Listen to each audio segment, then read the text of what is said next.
Hallelujah. आपण प्रार्थना करूया. परमेश्वर पिता दयाळू बाबा, सुंदर दिवसाबद्दल तुझे आभार मानतो. महान परमेश्वर, आशीर्वाद परमेश्वर, तुमच्या वचनात चालणाऱ्या प्रत्येकांना सहाय्य कर. ही प्रार्थना आम्ही आमच्या प्रभू येशूच्या नावाने करतो. हालेलुया.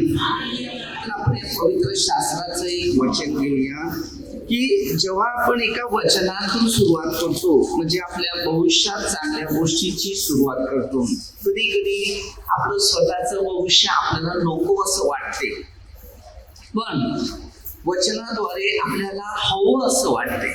हे पवित्र शास्त्र असं लिहिलेलं आहे की या जगात अनेक प्रकारची पाप होती आणि ही पाप धुण्यासाठी एक देवपुत्र म्हणून, देवाचा पुत्र देव असून या पृथ्वीवर प्रत्येक माणसाला प्रतिरूप दाखवण्यासाठी आला आणि तो चांगल्या मार्गाने व चांगल्या शिक्षणाने लोकांना घडवत होता. आणि प्रत्येक व्यक्ती त्याच्यावर जशी विश्वास ठेवत होते, त्याच्या आज्ञात किंवा त्याच्या नियमामध्ये जे चालत होते, ते भविष्यात कुठेच ठेचाळले नाही, ना कधी ठोकर खाली, त्यांच्या भविष्यात कधी अशांती आली.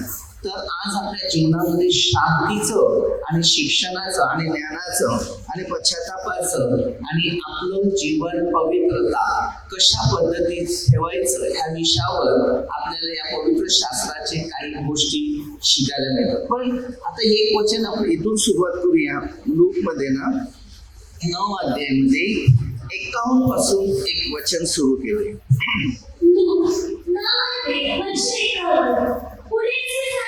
पुढे असे झाले की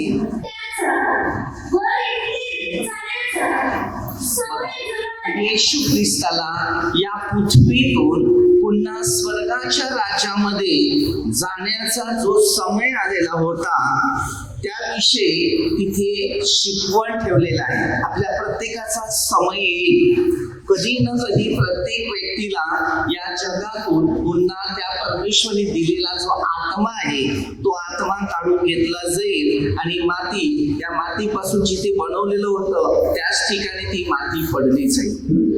आता आपल्या जिंदगीचा जन्म आहे तो या ठिकाणात आहे, तर ज्या ठिकाणामध्ये आपण असतो त्याच ठिकाणाची ती माती घेतलेली असते.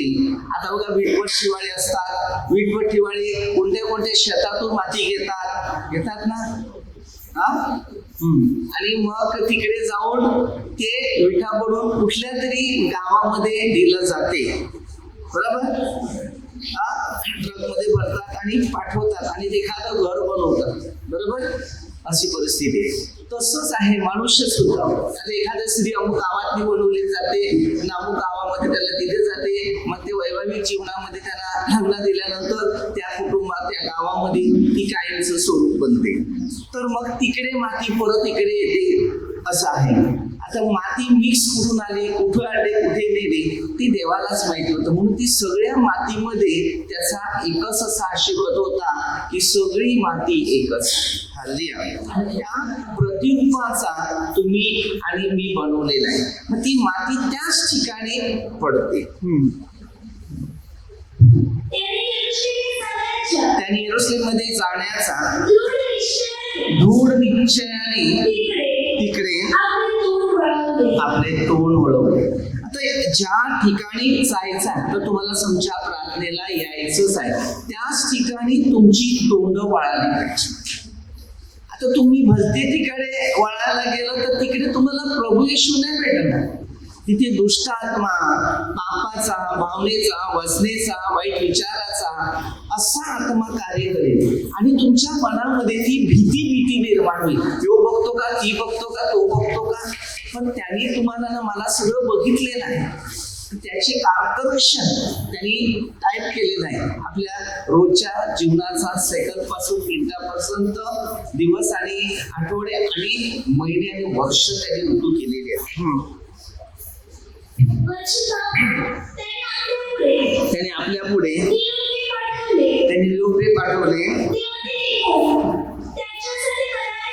त्याच्यासाठी तयारी करण्यास त्या शमरोनाच्या एका गावात गेले. काय सांगितलं? शमरोनाचा एक गाव होता, त्या गावामध्ये पोहोचले. आता एखादा हा गाव आहे, त्या गावात आपण पोहोचलेले. तसे देवाचे शिष्य, देवाचे सुवार्थी ज्या ज्या गावात पोचतो त्या त्या गावामध्ये परमेश्वराची उपस्थिती बनवली जाते. आता हे शेवटचे काळात आहे. खोटे ख्रिस्ती, खोटे संदेश, आणि हे काय करतात माहितीये, कन्वर्ट करून घेतात लोकांना.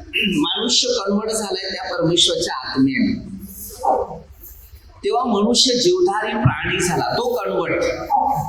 एखादा माणूस सांगतो मी धर्म परिवर्तन करतो, तुमचं परिवर्तन होत नाही.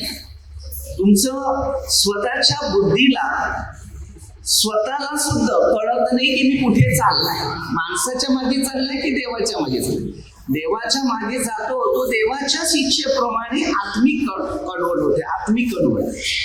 आता एक फॉर्म भरा, लिहा, तर मग तो सांगेल मी आता कन्वर्ट झालो.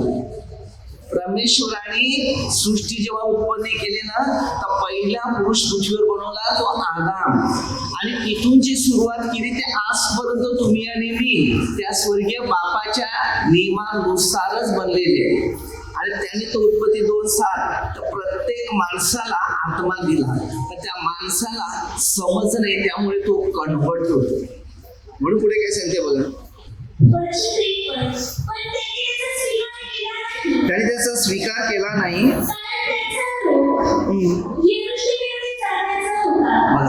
आज आपल्या प्रत्येकामध्ये एक एक शिक्षण आहे ते घेणं गरजेचं आहे. एरोस्लेमीकडे जाणार होता तो. आता आपण कुठे जायचं, कुठे राहायचं आहे, काय बनायचं, काय करायचं आहे, काय नाही, हे बघा. आता जर अनेक लोक आहेत, आता ह्या माणसाला काहीतरी, मला गरीब परिस्थिती आहे, तर त्या माणसाला मला काहीतरी मदत समजा करायची, तर तो धर्मावर बघून त्याला मी मदत करेल का त्याच्या दुःखाला बघून मी मदत करेल? कोणाला बघून मदत करेल? दुःखाला बघून, धर्माला बघून नाही, त्यांच्या दुःखाला बघून, तेव्हा आम्ही त्यांना मदत करतो. तुम्ही धर्म बघायला गेलं, धर्म परमेश्वराने दिलेला आहे ना, तो प्रेम. आता देव कोणता आहे ते पण तुम्हाला ओळखायचं आहे. अनेक लोक आता बरेचसे फोटो ठेवतात आपण, आणि त्याला आपल्या पद्धतीची सगळी नावं देतात. शब्द काय, आता इंग्लिश मध्ये बोलला समजा गॉड, बरोबर, मराठीत देव, हिंदीत भगवान, बरोबर. आता शब्द कोणत्या भाषेचा आला? उत्पत्ती 11 अध्यायामध्ये ज्यांचा स्वार्थ झालेला होता, असाच त्या काळामध्ये की आम्ही देवापेक्षा श्रेष्ठ, आधी तसंच झालंय जगामध्ये, लोक देवापेक्षा श्रेष्ठ. आता आपलं एक गव्हर्नमेंट आहे, सरकार लोकांना मदत करते, तर धर्म बघून मदत करते का मानव प्रेम करून मदत करते? हेच ते बघा. आता मी जातो अनेक ठिकाणी सेवा करतो, बरोबर. गरीब गरजवंत काय आहे, गरजा खाण्यापिण्यापासून त्यांना जे काही मदत करायचं ते करून मी बाहेर निघतो. मी माझं नाव सुद्धा कोणाला दिलं तर ब्रदर सांगेल, नाव नाही देत, कारण सेवा करायला नाव नाही. या भारत देशामध्ये कितीतरी महान व्यक्ती पूर्वी येऊन गेले, ते ख्रिस्तीच्याच नावाने नाही आले, समजलं. सगळे महान व्यक्ती येऊन गेले आणि प्रत्येक आपले आपले पंथ बनवले. त्या देवाने त्या पंथामध्ये सगळ्यांची निवड केली.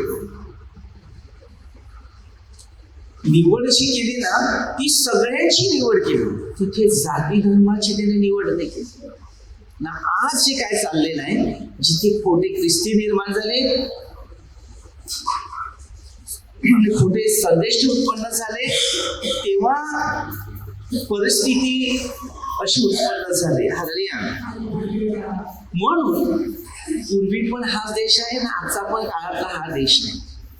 पण या शास्त्रात शिकवल्याप्रमाणे जे काही शिक्षण आहे ते आपल्या सगळ्यांना मनापासून शिकलं पाहिजे. आता अनेक प्रार्थना कुठे ना कुठे चालतात, सगळ्यांच्या चालतात, सर्व धार्मिक प्रार्थना होतात, तिकडे सर्व माणूस आहे,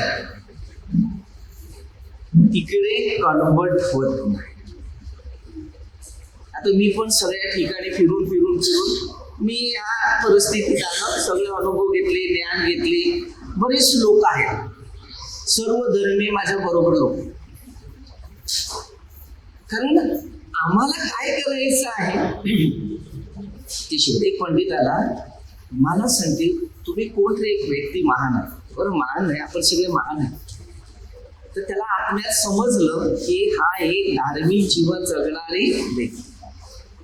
मग त्याला मी सांगितलं, परमेश्वरने तुम्हाला निवडलं, मला निवडलं. तुम्हाला आत्मा दिला, मला आत्मा दिला. एवढंच परमेश्वर. तुम्ही गेले, मी गेले, तर आपलं नाव गेलं.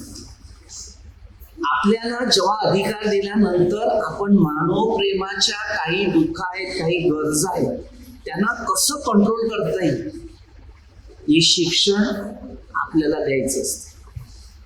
तो किती तास माझ्या बरोबर बोलते. एवढं मला आनंद या गोष्टी वाटल्या की तुमच्या बोलण्याबरोबर तेच ते आपल्याला करायचं. आपण जर जाती धर्म बघायला लागला ना, तर हे परमेश्वराची सेवा होणार नाही, सैतानी सेवा होणार. आणि ही सैतानी सेवा झाली तर एक माणसामध्ये प्रीती राहणार नाही. आणि त्याच टायमाला ती माझी ना त्याची शेवटची एक भेट होती. त्याच्यानंतर मी तिकडचे रस्ताच माझा कट झालेला तो की तिकडून मी काम सोडणं आणि मी माझ्या या कामामध्ये. तर परमेश्वर जो आहे ना, तो आत्म्याच्या द्वारे प्रत्येक माणसामध्ये, जात कुत्र्याची, जात माणसाची, जातीवाद, परंतु यांच्या आतमध्ये देवानीच आत्मा दिलेला आहे. मग भले कुत्र्याचा आत्मा असू दे, माणसाचा आत्मा असू दे, फरक काहीच नाही. तो पण मातीमध्येच आहे, आपण पण हवेमध्ये कोण नाही मिळत. जो पाण्यात जरी पडला ना, तर पाण्यात जाऊन खाली जाणार, तो मातीमध्येच जाणार. गरज ज्या माणसाची आहे ती पहिली, सगळ्यांना तिकडेच जायचं. कोणताही धार्मिक व्यक्ती असू दे, देवाने जेव्हा त्याला हाक दिली, मग त्याने चांगलं करू दे, वाईट करू दे, त्याचा शेवट त्याच्याच माथ्यावर, तुमच्या आणि माझ्या माथ्यावर येणार. आपली कर्म आपल्या सगळ्यांनाच भोगायचे. आता येशूमध्ये एवढे शिष्य होते, ते पण गेले की ना. आता येशू स्वतः सांगते की माझं भविष्य काय. बघा पुढे काय सांगते.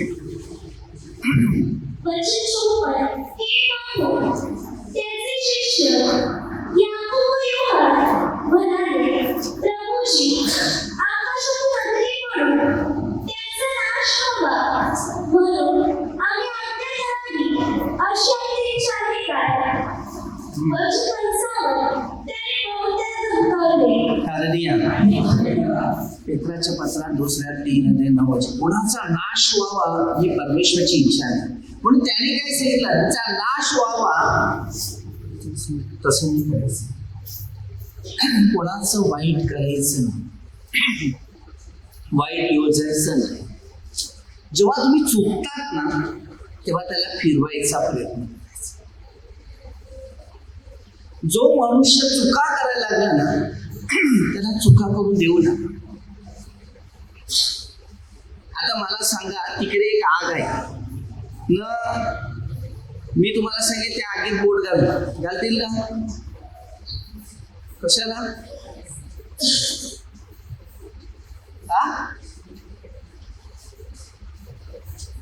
काय बोलतच नाही.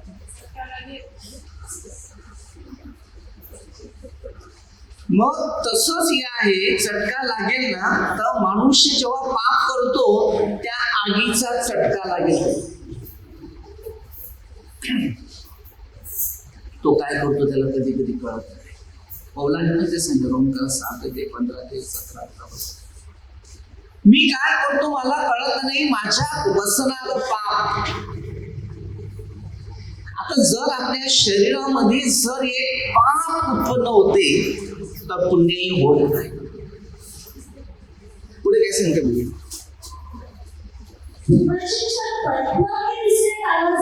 ते दुसऱ्या कुठे गेले? गावास गेले. आता आपण दुसऱ्या गावात गेले तर आपल्याला काहीतरी फायदे होणार. चांगल्या कर्मात आता तुम्हाला माहिती आहे की एखाद्या ठिकाणी गावामध्ये फार गरिबी असते, बरोबर. त्यांना तेवढी ती बुद्धी नसते की काय कला करून 2 पैसे कमावे. मग त्या बुद्धीचा वापर आपल्याला जर असेल तर आपण त्यांना बुद्धी देऊन त्यांच्या चांगल्यासाठी प्रयत्न करू. मनुष्य या जगात भुकेमुळे चोरी करतो. अन्नदान खायला नाही मिळाले, मोह निर्माण होतात, त्यामुळे तो शिकतो चोरी करायला. मग आपण आता जर समजा तो चोरी करायला लागतो, तो कशासाठी करतो? त्याच्यात काहीतरी अडचणीचं रस्ता आहे. मग ही अडचण जी आहे ती आपण कशी बाहेर काढावं? आपल्या समाजामध्ये लोक उत्पन्न होत नाही, उलटी खोडी काढतील, उलटे निंदा करतील, त्याचा द्वेष करेल, त्याची हेवा करेल. पण आपण हा विचार करणार नाही की त्याच्या आर्थिक परिस्थितीला आपण सगळे मिळून हात घालूया. आम्हाला खूप वाटते, खूप लोकांचं चांगलं करत, त्याला धर्म बघायला लागत नाही. परमेश्वरी धर्म बघून या पृथ्वीमध्ये माणसाला पैदा करून पाठवलं नाही, कर्मासाठी पाठवलं. तुझी कर्म चांगली असली पाहिजे. परमेश्वरचा एक दाखला पण तसं मळा राखण्यासाठी पाठवलं. तसं आपल्याला मळा राखण्यासाठी राखवलेलं आहे, पाठवलेलं आहे की त्यांनी आपल्याला राखलं तर आपण त्या मळ्याला राखलं, म्हणजे माणसाला. तर मग तेला 17 माणसाच्या बाबतीत सावधला. माणूसच माणसाचा खान आणि नाश करतो. माणूसच माणसाच्या हार परिस्थितीचे दुःखाचा भार उभा करतो. पटत नाही. उत्पत्ती 4 अध्यायामध्ये अबेल आणि काईनच्या गोष्टी आहेत, बरोबर. काईनने अबेलचं खून केले. आज माणूस माणसाचाच खून करतो, माणूस माणसाचाच घात करतो. स्वार्थ, अहंकार, मीपणा, गर्विष्ठ, घामेट. या जगात देवाला कोणीच ओळखलेलं नाही. तुम्ही सांगितलं मग तुम्ही कशी ओळखता? जो देवाचं सत्य आणि प्रामाणिक जो कार्य करतो आणि त्याच्या नियमाचं पालन करते, तो त्याने त्याला ओळखतो. तो स्वतःचा स्वार्थ नाही बघतो. नाहीतर अनेक ठिकाणी स्वार्थ आहे. स्वार्थाला ना त्याला कन्व्हर्ट करता येत. तो पहिल्यांदाच सांगेल या माणसाने माझ्यासाठी चांगलं केलं, हा देव माणूस. ऑटोमॅटिकली तुम्हाला ओळखते. कारण योहान 10:35 ज्याला देवांचं वचन प्राप्त झाले ना तर त्याला देव म्हटलं तरी आज्ञा बनतो.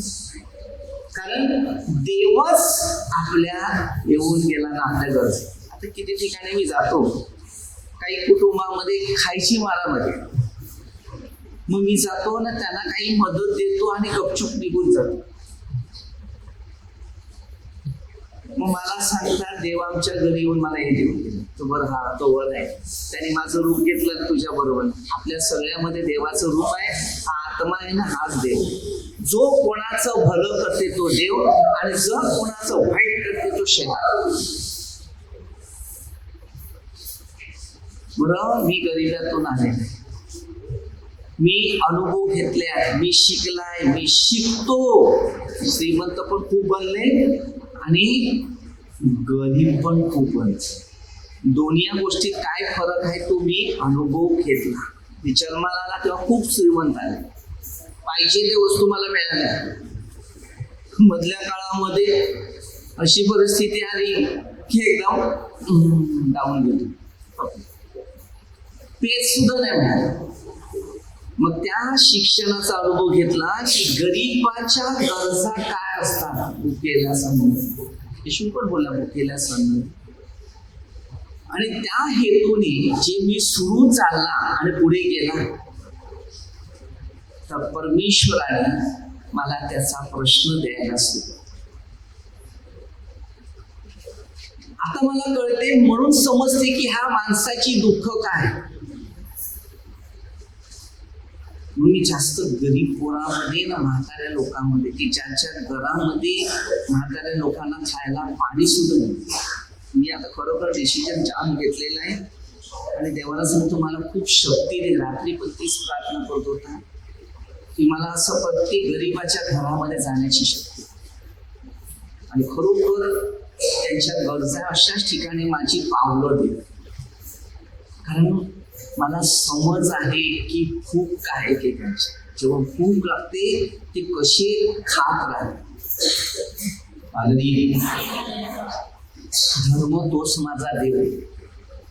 याला हार न मेणबत्ती न अगरबत्ती काय लावणार आहे. तीच माझी अगरबत्ती न हार बिन 30 कुटुंब आहे. ते पडून चढून जाण्यापेक्षा नाही का तर त्याच्या घरात चढवलं वस्तू तर तो रोज मला आत्म्याच्या द्वारे रोज जागा करेल की या माणसाने मला काय दिलं. एक शिक्षण काय माहितीये का उद्या आपला माहित नाही म्हणून आजच चांगलं कर तर उद्या बघायला मिळेल की उद्या चांगलं करायचं. जिंदगीमध्ये आम्ही रोमकर 7:23 पापाचं वेतन म्हणून अशा ठिकाणी जा की ज्या ठिकाणी खरोखर आपल्या सगळ्यांना टाइम आहे. लग्नाला टाइम आहे, कार्यक्रमाला टाइम आहे, पार्टीला टाइम आहे, फंक्शनला टाइम आहे, सगळ्यांना टाइम आहे. ते फक्त प्रार्थना आणि गरिबांना मदत. एका कुटुंबामध्ये मी मागे साक्षी सांगितली परत सांगतो. तर तो एका घरी मी प्रार्थना करायला गेलो तर पॅरालाचा माणूस पडलेला. गेलो त्यांच्याकडे बसला. त्याने प्रेमाने त्याचे छान हात बीत लावला, डोक्याला हात लावला. घाबरू नका, परमेश्वर बरं करी, आपण पश्चाताप करूया. हे सगळ्या गोष्टी मी त्यांना सांगत होता एक आत्मिक शिक्षणापासून. तर त्याच्या मामाचा बाबा जो आहे ना तो त्याला रोज फिरवायचा ना. हा आजोबा त्याला सांगते शी झाला म्हणजे मला फिरवत नाही म्हणून तो. मग त्यांना मी काय सांगितलं एखाद्या आश्रम मध्ये घेऊन जायला तेव्हा आपलं पण तेच आहे पण माहिती नाही कधी होईल. तर मी सांगितलं अशा ठिकाणी घेऊन जा. काही आश्रम आहे तिकडे त्या आश्रम मध्ये त्यांना घेऊन जा. पण त्यांना कळेल की ती म्हातारी लोक कशी आहेत काय आहेत कसे चालतात त्यांना काय करायला. एकदा नेऊन आणा. त्याला नेलं एकदा आणलं आणि तेव्हापासून तो पोरगा त्या आजोबाबरोबर राहिला. मग त्याला सांगितलं मी बाबू हे असं असते त्यांना आजार आले का असं असं असते ते आणि आजारामुळे ते. पण त्या पोराला शाळेत जायचं असेल तर आशीर्वादला पाणी घेतल्याशिवाय ते त्या पोराचं परिवर्तन तिकडेच आहे. आज नाही उद्या त्याच्या डोक्यात राहिलं तर उद्या तो स्वतः आश्रम पण काय. तर बघा पोरांना काय शिकवण माहितीये का. सुख नका शिकवा. खायला प्यायला पाहिजे तेच त्यांना खायला नका घालू. त्याच्याबरोबर ते कमवायचं कसं चालायचं कसं वागायचं ते पण त्यांना पोरांना शिकवलं नाही तर कळणार नाही. हे सगळं धार्मिक शिक्षण हेच आहे. एक दुसऱ्यांना मदतीचं चिन्ह देणं. आपण काय विचार करतो माहितीये का आई बापाने जन्म दिला सोडून दिला लग्न झालं संपलं. त्यांची आर्थिक परिस्थिती त्यांची दुःख ते आजारी आहेत त्यांना औषधासाठी तडपावं लागते खाण्यापिण्यासाठी तडपावं लागते. त्यांची बुद्धी लहान मुलासारखी परत होते. आता तुम्ही त्यांना जेवण दिलं तर परत मला जेवण कधी दिलं. आणि तुम्ही सेवा करत असेल तर तुमची निंदा जास्त करतील आणि जे सेवा करत नाही त्याला चांगलं सांगतील. मग तुम्ही कोणत्या परिस्थितीमध्ये तिकडे चालणार. तुम्हाला राग येईल त्या टायमाला कारण मी एवढं चांगलं केलं आणि तूच माझे विरोध करते म्हणजे त्या आत्मा दुष्ट बनतो तिकडे आणि त्याला कार्य करण्यासाठी मनाई करायला सोबत तेव्हाच सेवा करायची. मी घरी गेलो कोणाच्या तरी मी ते सांगतो हे बघा यांची सेवा करायला विसरू नका. तुम्हाला फक्त थोडे दिवस जागा राहील ना थोडे दिवस पण एक आई छोटासा बाळ वाढवते तर कमीत कमी 10 वर्षपर्यंत त्याची सगळ्या गोष्टीची काळजी घेते. नंतर ती काळजी आहेच लग्ना बिग्नापासून पण ती तुमच्या लक्षात नसते आणि हे 10 वर्ष पण तुमच्याकडे ते खाट्याला खेळून राहणार नाही. पण जेवढी तुम्ही त्यांची सेवा कराल ना, तर तुम्हाला मोठा आशीर्वाद. जिंदगीमध्ये सगळ्यात सुख कुठे आहे माहितीये का? हे बघा, मी एक अनुभव घेतो. आताच राज्य आणि वेळ अशी आले ना, जो चांगलं करेल त्याला सताव आहे आणि जो वाईट करेल ना त्याच्या बाजूने चारही बाजूने लोक आहेत. कारण ते आत्मे दुष्ट सगळे जास्त आहे. म्हणून मी नेहमी लोकांना शिकवतो, दारूची एक बाटली काढली ना तर 10-15 एकत्र जमतात, पण एक दुधाची बाटली ठेवली तर एक पण नाही जमणार. तर एक ग्लास दूध पिऊ नाही जमणार. कारण दोन प्रकार मानवाची शिकवण आहे, एक चांगलं एक वाईट. प्रत्येक शिक्षण आहे माझं. मी बोलला ना, मी या सेवेत असला तर जेवत सुद्धा नाही. पाणी असेल तर थोडं पाणी पिऊन राहील आणि एकदा सकाळचा नाश्ता केला का मग रात्री. कारण त्यांची भूक आपण मिटली तर आपली पोट आपोआप. शिका आणि लोकांना शिकवा. मला बऱ्याचशा गोष्टी बनायच्या आहेत ना, घडायचं आहे ना करायचं आहे. मिळून करा, एकट्याने नाही होणार. मी आता विचार तोच करतो, एकट्याने आपलं कार्य होणार नाही. कारण कार्य करायला सपोर्टर पण पाहिजे. आता काही लोक माझ्या बरोबर सहवासात आहेत. मी धर्मात नाही बोलतो, मी मानव बोलतो. आणि हे मानव प्रेमाची जी लोक आहेत सगळे, तर त्याच्यामध्ये ना मी सांगतो की आपण हे मिळून हळूहळू करू. आपल्याकडे आर्थिक परिस्थिती नाही, म्हणून आपल्या आर्थिक परिस्थितीमध्ये हात नसल्यामुळे आपण तेवढी पूर्ण करू शकत नाही. कारण पहिला सर्वे करा, नंतर त्याच्यावर काम करा. बिना सर्वे केल्याशिवाय कोणती बिल्डिंग इमारत उभी राहत नाही. पौलाने काय सांगितलं माहितीये ना, कोरिन्थियस पहिल्या पत्रात 3:10 वचन. कोरिन्थियस पहिल्या पत्रात 3:10 वचन. बांधकाम कोण करतो ना पाया कोण घालतो.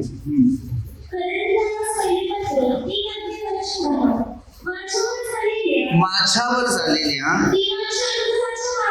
देवाच्या अनुग्रहाच्या मानाने मी कुशल कारागिरीचा पद्धतीप्रमाणे पाया घातला. दुसरा त्याच्यावर इमारत बांधत आहे. त्यावरचे बांधकाम ते कसे करत आहे याविषयी प्रत्येकाने जपावे.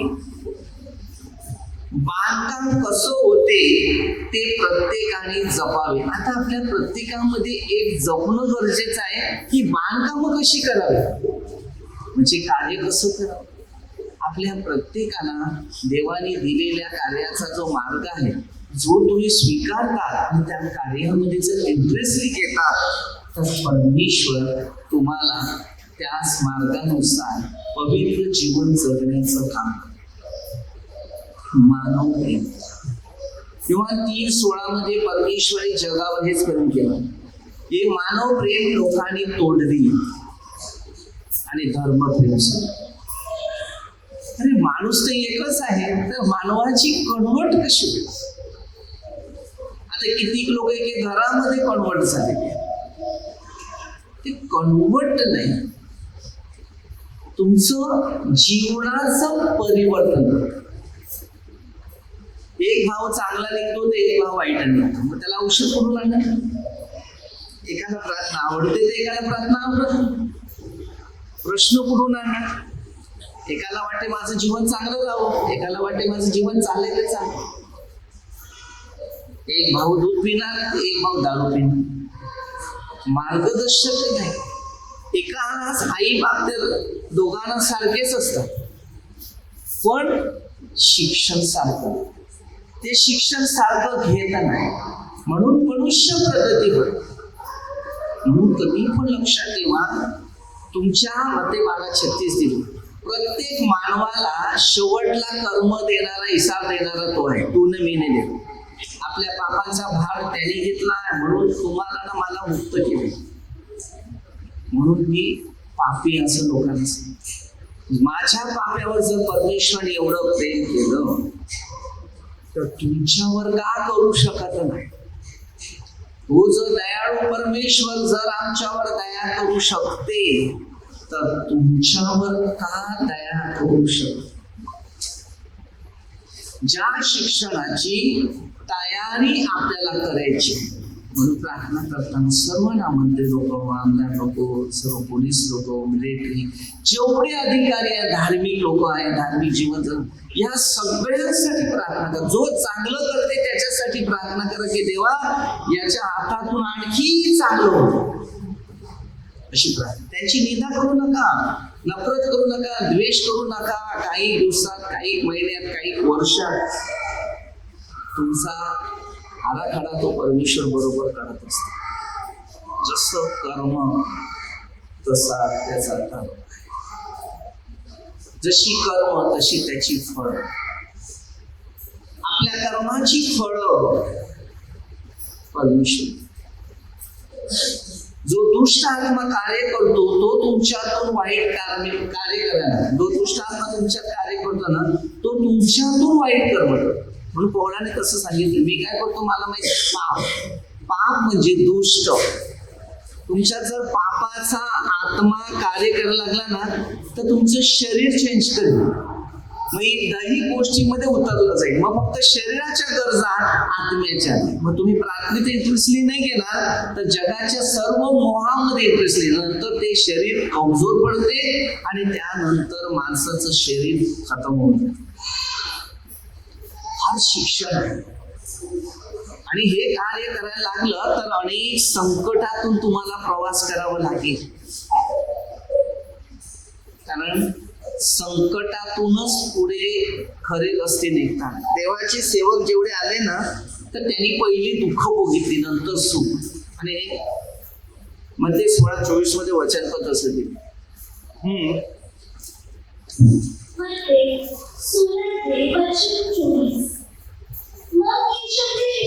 मग येशू आपल्या शिष्यांना म्हणाला, माझ्या मागे येण्याची जर कोणाची इच्छा असली, बघा त्यांनी स्वतःच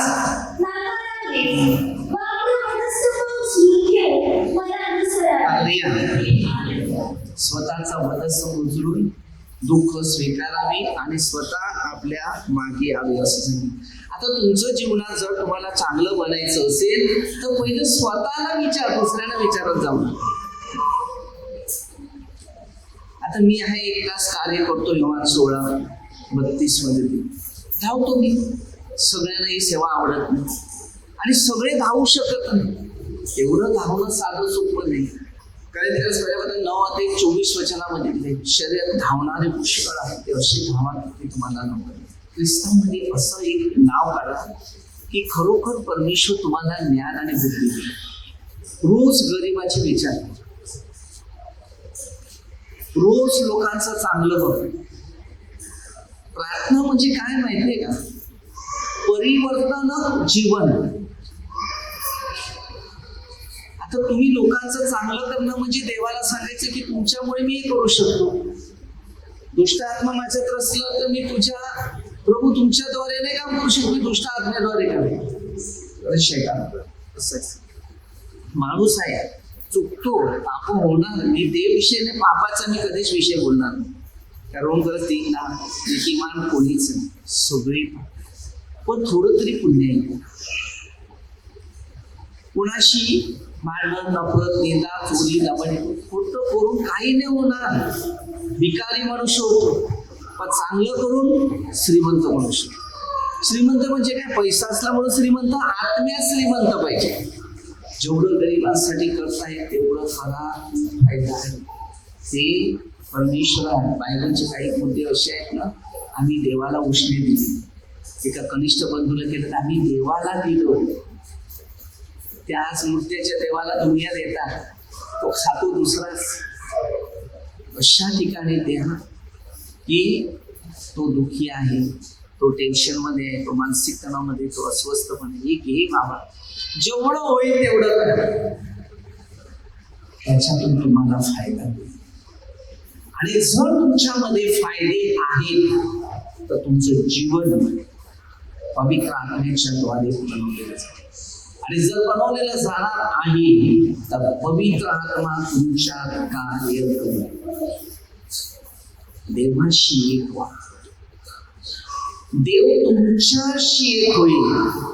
आणि जर देव तुमच्याशी एक होईल तर देव तुम्हाला त्या मदतीचा मार्ग देण्याचं काम. पहिलं प्रार्थना, पहिलं शिक्षण, पहिले नियम, पहिले विधी आणि प्रत्येकाने दिलेला परमेश्वरी अनुभव तो प्राप्त करून घ्या. तुम्हाला मदतीचा काम. कारण परमेश्वर खरा आहे. तो गरजवंत, दुःखी, निराशा त्याला भेटेल. गरीबामध्ये सुवार्ता सांगण्यासाठी त्याने अभिषेक केलेला. श्रीमंताचा जगात जास्त करून पैसा म्हणजे देव. त्यांना स्वतःला कधी कधी काही वेळा कळत नाही की मी मेल्यानंतर हे कोणाचं होणार. अनेक लोक दवा खातात, भरपूर औषधं खातात. जसा पैसा वाढतो तसं औषधं वाढतात. पण कधी कधी त्यांना कळत नाही की या औषधाबद्दल तेच मी गरिबांना खायला टाकलं तर तुमची औषधं बंद होईल. आपला हिस्सा जो असते देवाचा तो देणं गरजेचंच आहे. गरीब कोणासाठी ठेवले? आपल्या लोकांसाठी, की आम्ही त्या गरिबांची काळजी घेऊ. आता इकडे बघा, होते का नाही जेवण घेऊन खायला मागतात. पेटीचे पैशाचा आपला कधी कधी विचार नसते. तुम्ही मोजून द्या, मी खर्च करतो.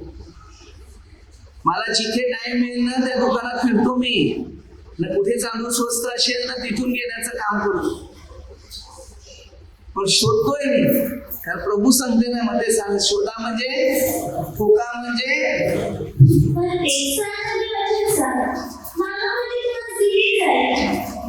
मागा म्हणजे तुम्हाला दिलं जाईल.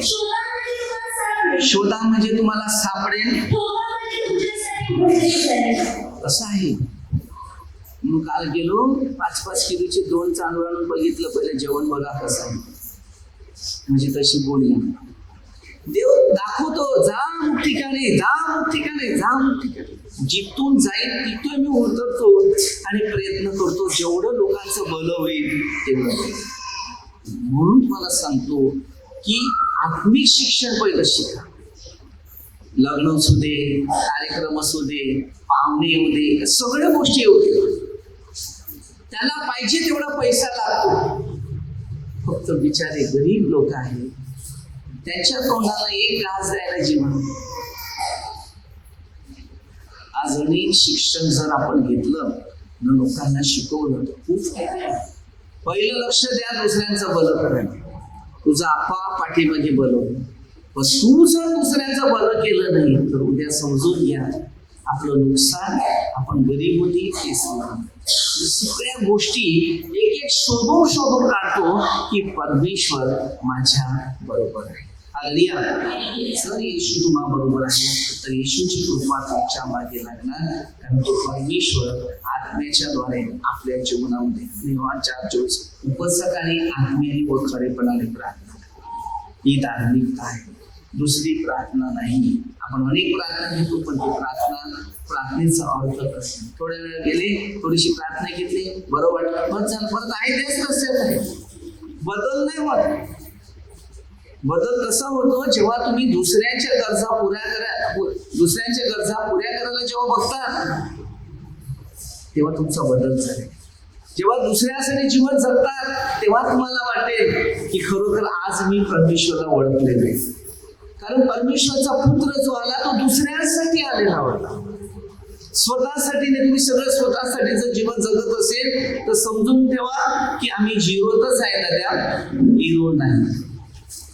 जेव्हा परमेश्वरामध्ये आहे, त्याच्या आज्ञात आहे, त्याच्या शिक्षणात, त्याच्या नियमामध्ये आहे, तर परमेश्वराचं राज्य अनेक परिस्थितीमध्ये प्रवास करतो.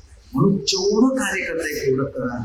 मनाची परीक्षेला फेल होऊ नका. कारण देव परीक्षेतूनच आपल्याला सोन्याची पालक अग्नीतून होते, तसं प्रत्येक मनुष्य परीक्षेतूनच पुढे परमेश्वर. जेव्हा परीक्षा आली तेव्हा तुम्ही डगमगू नका.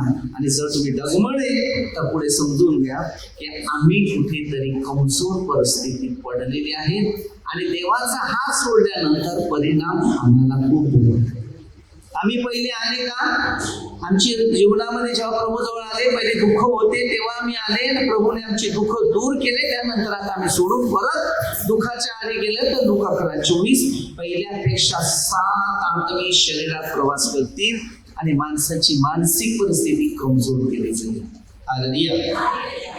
म्हणून आपण छोटेसे प्रार्थना करूया. आध्यात्मिक धार्मिकचं जीवन कसं असावं ना, आपण धार्मिक जीवन कसं बनावं, पवित्र शास्त्र कसं जीवनात उतरावं आणि पवित्र आत्म्याचा अनुभव कसा घ्यावा, आपण स्वतःहून कशी पवित्राच्या आत्म्याची तयारी करावी ना, आपण स्वतः पवित्र कसे बनावे, परमेश्वरच्या इच्छेप्रमाणे जीवन जगून त्या पद्धतीत आमचं जीवन राहावं आणि आम्ही खरोखर पवित्र असावं ही प्रार्थना येशूच्या नावाने करतो. सर्व मंत्र लोक, आमदार लोक, सरपंच सर्व कोणी सोडून देतो. प्रभूचा आशीर्वाद द्या. प्रभूची सेवा करणाऱ्या प्रत्येक व्यक्तीला खऱ्या आध्यात्मिक जीवनाची ओळख व्हावी आणि परमेश्वरची इच्छेप्रमाणे आपला आत्मा शरीर स्वर्गात राहावा ही प्रार्थना येशूच्या द्वारे करतो. हालेलुया.